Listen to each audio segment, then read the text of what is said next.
Ange François Xavier Ratonga Atos était un homme à grand cœur, toujours disponible et prêt à nous recevoir dans le cadre de l'émission Le Gabon et son histoire.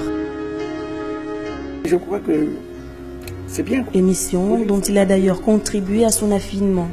Souriant, réceptif, taquin et un peu séducteur. Alors qu'avant, non.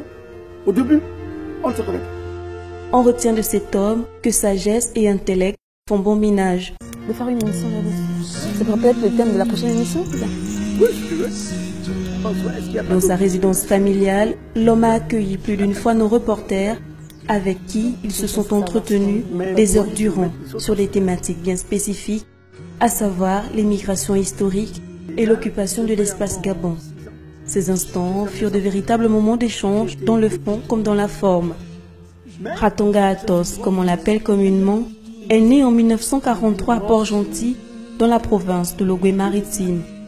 Son parcours primaire, il le fera à l'école Frères de Saint-Gabriel de Montfort à Libreville, puis à l'école Saint-François-Xavier de Lambaréné.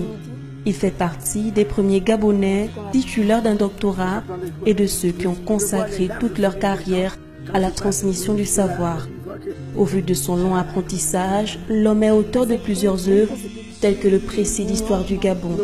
Cet illustre est le premier proviseur du lycée d'État de l'Estuaire, rebaptisé le lycée Paul Ndjedjengonjo en 1975. Il a aussi dirigé pendant 10 ans le Centre universitaire des sciences politiques, lequel a formé plusieurs journalistes gabonais.